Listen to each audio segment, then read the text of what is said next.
I appreciate even the opportunity to start this meeting. So let's all bow our heads for the invocation. Father, we are so grateful that you are our God, creator of heaven and earth. And we are grateful for this body of governing body here. We pray, Lord, that you will give them wisdom, that they will be able to govern wisely and make decisions wisely. And may your will be done on earth as it is in heaven. We thank you. In Jesus' name, amen. Amen. Thank you.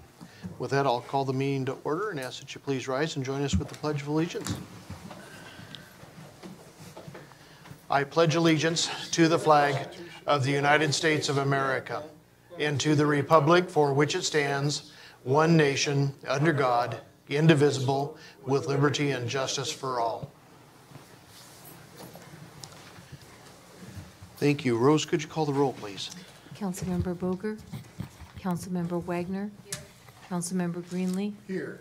Councilmember Lindsay. Councilmember McDaniel. Here. Councilmember Shoemaker. Here. Councilmember Corsi. Here. Councilmembers Boger and Lindsay did let us know that they would be gone this evening. Mr. Mayor, I ask unanimous consent that we excuse council members Boger and Lindsay. Hearing no objection, so ordered. Are there any amendments to the agenda? Dave? I'd like to move to add the OPSIS PSA for approval under new business. Okay, we'll put that in as item number B under new business. Second.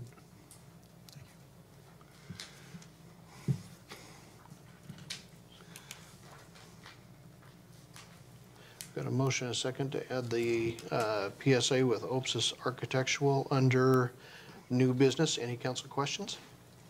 All those in favor? Aye. Opposed? Motion carried. The amendment is made. Any other amendments to the agenda? Okay, seeing none, we're at the first opportunity in the agenda for anyone from the public that would like to address council.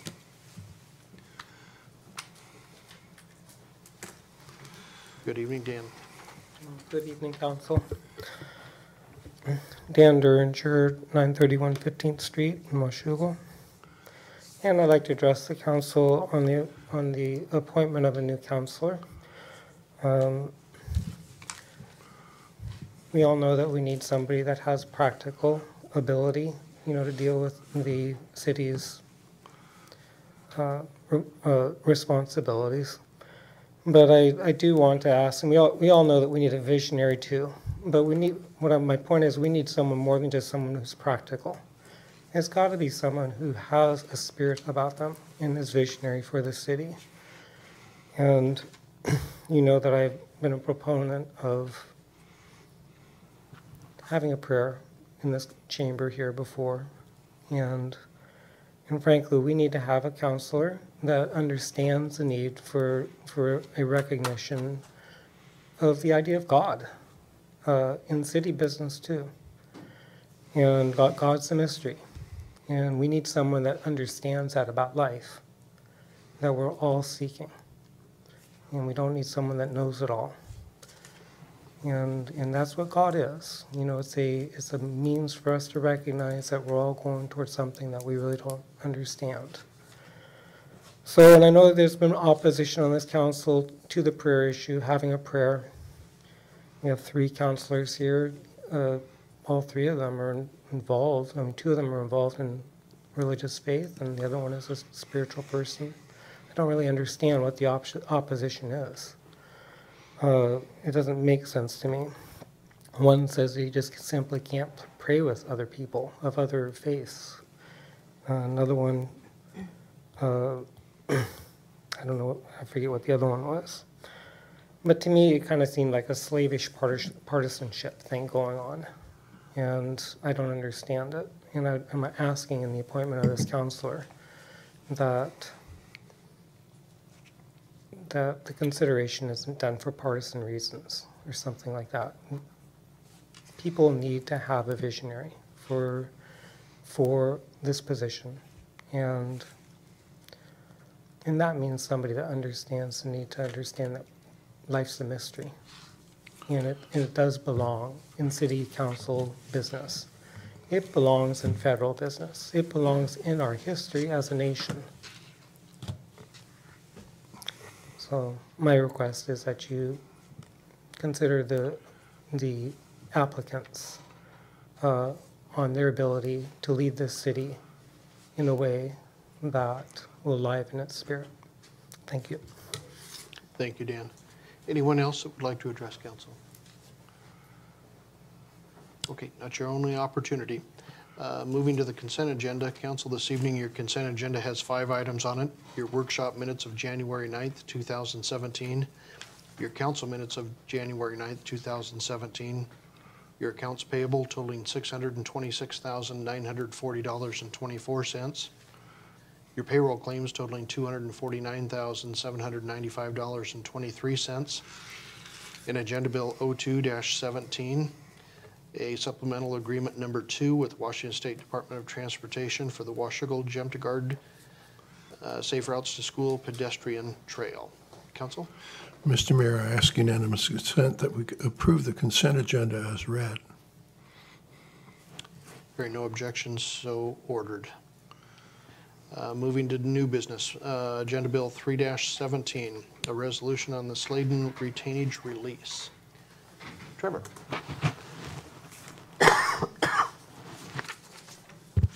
Thank you, Mayor and Council. Sladen Construction Group is nearing completion of the wastewater treatment plant mechanical expansion. Construction has proceeded smoothly over about the last 25 months.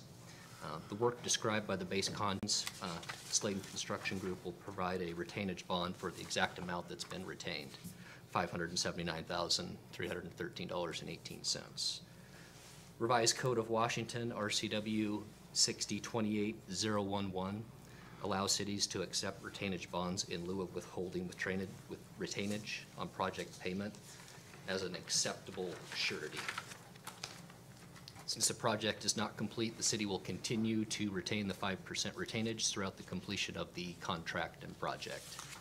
The recommended action this evening is to pass and post the resolution in the usual manner. Thank you, Trevor. Council? Mr. Mayor, I move we pass and post the resolution in the usual manner. Second. I've got a motion and a second to pass and post the resolution in the usual manner. Any council discussion? All those in favor? Aye. Opposed? Motion carries. Thank you.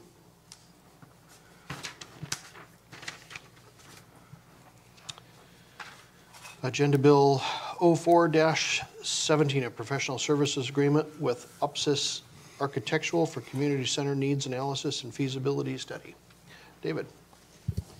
Thank you, Mayor. Council, as we discussed at our work session earlier this evening, before you is a professional services agreement with UPSIS Architecture LLP for a study for needs assessment and feasibility of a community center in Washougal. This is in response to the council's #1 priority in 2016 and 2017. So we're excited to get started on this study. And the recommended action this evening is to authorize the mayor to sign the professional services agreement with UPSIS Architecture. Thank you, Dave. Council? Mr. Mayor, I move we authorize the mayor to sign the professional services agreement with UPSIS Architecture. I've got a motion and a second to authorize the mayor to sign the professional services agreement with UPSIS Architecture. Council discussion. Paul? David, would you go into a little bit more detail for the people in the room as to how we got here? Certainly. Some kind of a community amenity, call it a community center or something similar, has a long time been a goal of the city, its elected officials, and the staff. And as recent as earlier last year in the community survey, we inquired of citizens or respondents to our community survey if they could name one amenity in the community that they would like to see, what would it be? And it was an open-ended question, received a lot of responses, but the category of response that was the highest was around a community center, teen center, senior center, recreation center, swimming pool, and collected all of those together, and that was the #1 response. We then asked the question in the survey immediately after that, for the amenity that you just named, would you be willing to pay more in fees or taxes to support that? And it was an overwhelming positive response. So it indicated to us that the community is desirous of this type of a facility and is potentially willing to step up financially, depending upon, I would assume, the details of that project. Based upon that input and the long-standing desire of the council to try to deliver this type of an amenity in the community, it became the council's #1 priority for 2016 and 17. And the first real step in moving forward on that is to conduct a thorough needs assessment, market analysis, and feasibility study for not only siting and constructing, but also operating and maintaining such a facility. We solicited proposals to perform that study for us, received a number of responses, rated them, and OPSIS rose to the top of that. They and their primary subcontractor, Ballard King, have done this type of study for dozens, if not scores, of communities across the country, including a number of communities in the Northwest in our state, and have done work for Washougal and Camas and Vancouver in the past as well. They're familiar with us. And so this professional services agreement is going to get us kicked off on hopefully providing an amenity in this community. Thank you. You're welcome. Thank you, Dave. Council, questions, comments? Okay, I've got a motion and a second to authorize the mayor to sign the professional services agreement with OPSIS Architecture. All those in favor? Aye. Opposed? Motion carries. Thank you. With that, that brings us back to the second opportunity on the agenda for any members of the public that would like to address council. It's a quiet group tonight. No worries. Mayor's report, I've got a couple of items for you. One, just to confirm and let council know, and we'll make sure that Don knows as well. We did successfully close on the additional downtown property for a downtown park, I believe right about a week and a half ago. So the 2 bare lots that are down on the east side of 21st, what would be 21st Court, that will go away, and those properties have been secured. I believe Suzanne's already had one of the offender work crews in there doing some clearing and some cleanup and that type of stuff. So we'll start moving towards making that a little bit more attractive here in the very near future. Second item on your agenda, you have a note down at the bottom of your upcoming meeting of February 13th, but just a reminder that you also have a special meeting on February 7th for interviews for potential new council members. Those applications are being taken now and will close at 5 o'clock on the 31st of this month. And then that information will be forwarded on to council members and all those individuals invited to take part in the interview process on February 7th. With that, I would like to ask Councilmember McDaniel to meet me in the wall of the chamber, if you would.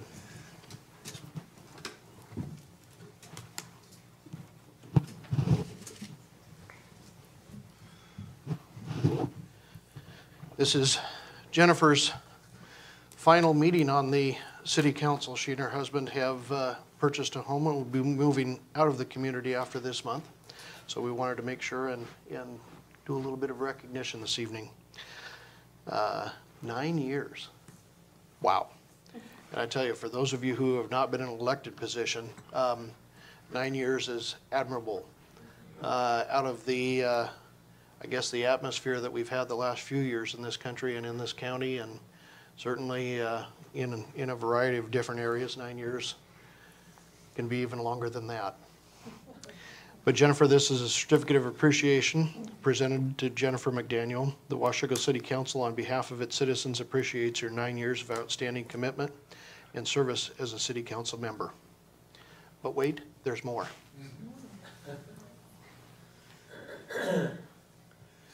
Like I said, 9 years. 9 years deserves a whole lot more than just a certificate. In appreciation to Jennifer McDaniel, Washougal City Council member, January of 2008 to January of 2017. That doesn't mean that time has passed or that it's been a long time, but you're welcome. Thank you. Thank you for all your help. The floor is yours. I'll keep this short, because this is, it looks like it's going to be a really short evening, very short agenda, and we're going to like. So, without further ado, I just would like to say a few words of thanks to the citizens of Washougal for having faith in me and re-electing me 3 times to the Washougal City Council. It's been my honor and my pleasure to serve as your representative on the City Council for all of these years. I have absolutely no idea where all the years went. It seems like just a short time ago that I was standing here taking my oath of office for the very first time. And my children were little when we first moved here and I first ran for office. And I now have 2 freshmen, a freshman in college and a freshman in high school. I know, they were this little bitty. As a matter of fact, I have a funny story to tell, and it involves our mayor. When we were in a committee meeting, I did not have a babysitter, but I had to be at this meeting. So I brought my daughter and I hid her right under the dais. And I said, of course, you know, a few minutes into the meeting, we hear this rustling, and Sean's like, what? Who is that? And it was my daughter.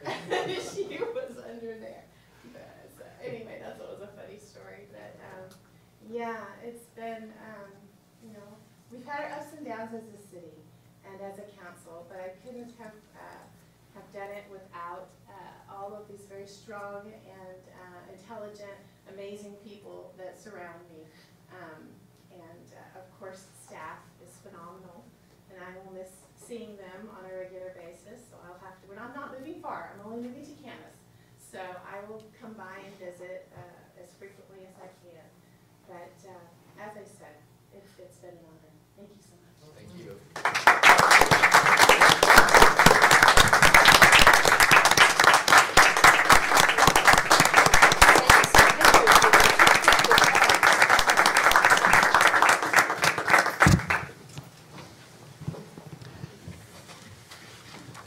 Well, thank you. You know, I've said ever since I was elected, you know, the one thing I don't need, or nobody in this seat needs, and staff certainly don't need, are anybody who necessarily agrees with us all the time and all those kinds of things. We just need people who are intelligent, can get through the information and make a reasonable and educated decision on things. So you've certainly helped do that as you go through, and have certainly watched out for the community that you've adopted. I don't know how that's going to go when you're in Camas, though. Does that mean that now you're adopting them? I'm not committing to anything, nor am I going to say never. You should never say never. But I am a servant at heart, and I enjoy serving my community. So it is possible that I will be involved. I've already been approached by many people, especially the Downtown Association. You know, Carrie Schulstad's already, I'm already in her sights. She's already cornered me at the last Chamber of Commerce luncheon and wants to put me to work. So, but I will remain on boards and committees here in Washougal that I can stay on and not necessarily have a residency requirement like the Washougal Schools Foundation. I was the president for many years. I've served on the Schools Foundation board for many years in different capacities, and they don't have a residency requirement. I'm not currently the president. I'm the vice president this year, and so the current president is very happy that I'm willing to stay on and serve on that committee. So, and I'm happy to do it. Thank you again. Paul? I just wanted to say that I've served with Jennifer now for 9 years, and as the mayor alluded, it's really useful to have someone who can, through their own intelligence and dedication, without pointing their finger at you, remind you that you are not always right. That part of the strength of this council and of our system is that we don't depend on any one individual to be right all the time, that it really is a collective. And Jennifer has been a very important part of that and very important to me personally. I'll miss her greatly. Michelle? Yeah, I just want to add to that, as I will miss you as well, being a new person or one of the newer members of the council. I just look up to you, and your involvement in the community is just such an amazing standard for me to kind of have as a guide to hopefully try and reach that someday, but I know I'll never be able to. And you're just a great... Never say never. You're a great person to look up to for a new person coming on the council. So thank you. Okay, council member items. Michelle? Yeah, so I just have a school board meeting tomorrow, January 24th, Tuesday at 6:30 p.m. And a little bit of changes with the Parks Board and Cemetery Board this Wednesday, 8th February, and that was due to the snowstorms.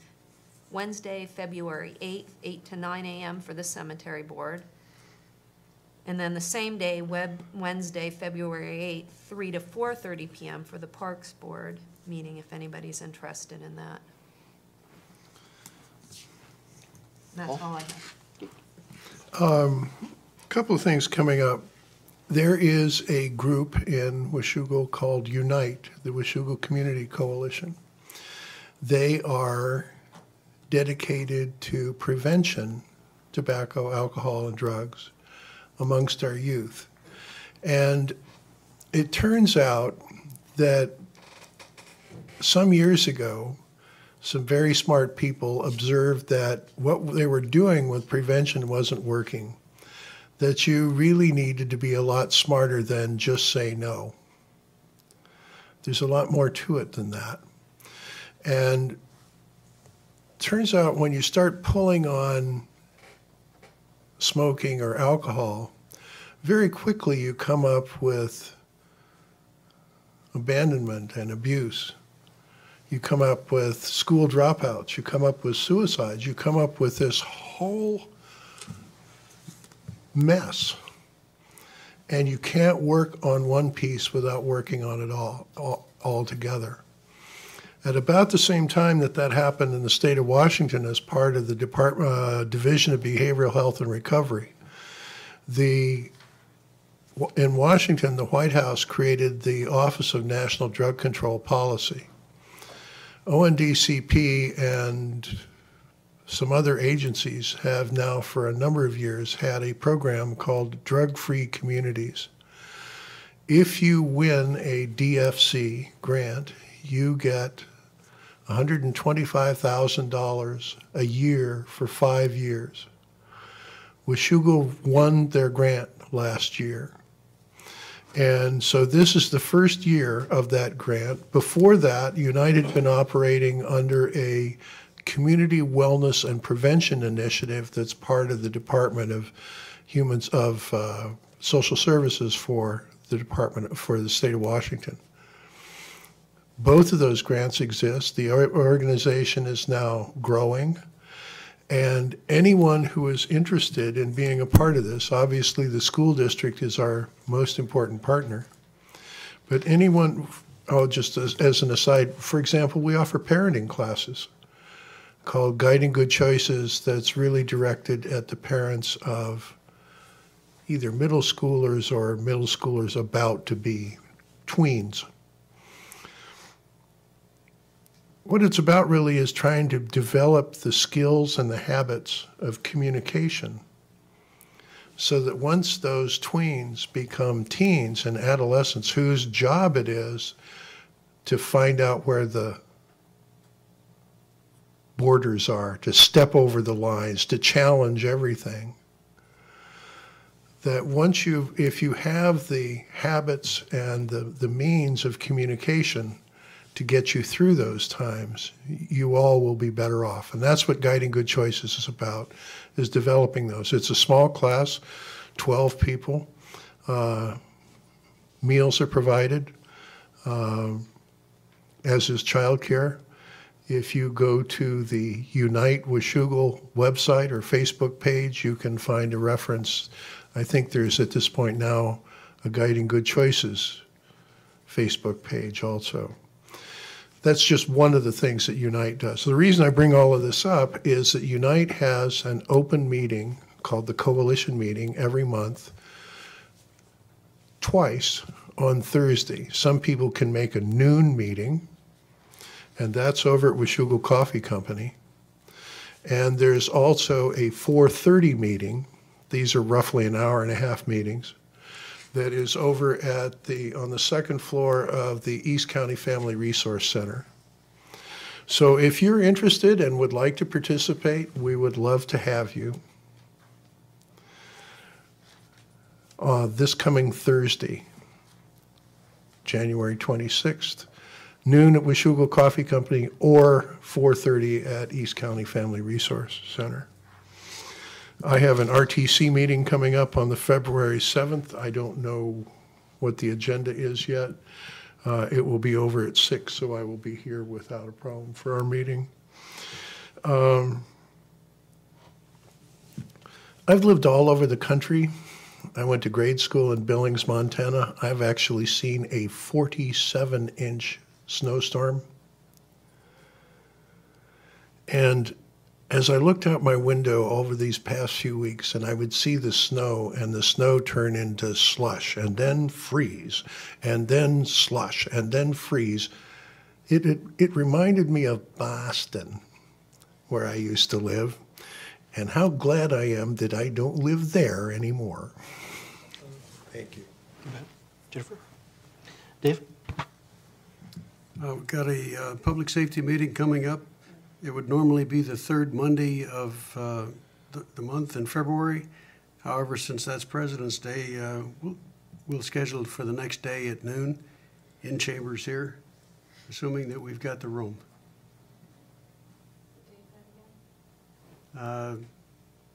21st of February, Tuesday.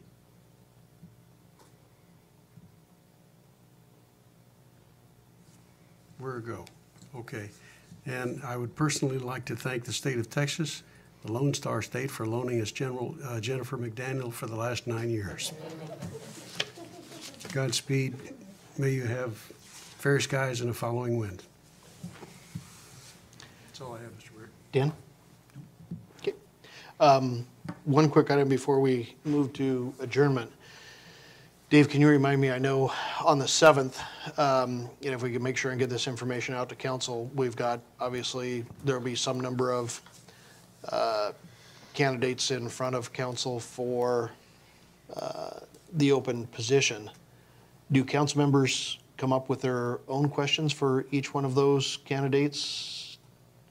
I don't believe we generate the questions. No, we will be communicating with the council probably by email. There were some preset questions that the council established back when they put the rules in place to govern this process. And so responses to those questions are provided in writing as part of the process, but then potentially they'd be asked to speak to those questions.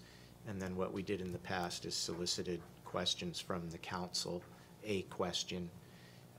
The important thing is that whatever questions we ask of one candidate, you should ask of all the candidates so that it's, fair.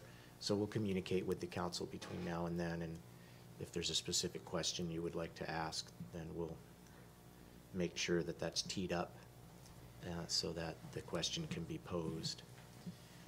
But some of that's given in advance to the candidates, particularly the ones that they responded to in writing. Okay. So more info to come. Great. Thank you. If there's no other, Michelle? Have we gotten many applications? I don't know if we may have received one at this point, but I don't know that for certain. I haven't seen those. I think there's been some inquiries. Thank you. So we'll certainly, most likely release those the evening of the 31st. And I know the newspaper obviously has a deadline right on the heels of that. So Don, I've asked that Jennifer Forsberg make sure and keep those in a running fashion so that as soon as 5 o'clock is after and she can get those out to you, that she gets those to you and council at the same time as well. Okay. If there are no other items, I would entertain a motion for adjournment. So moved. We are adjourned. Thank you. You're very welcome.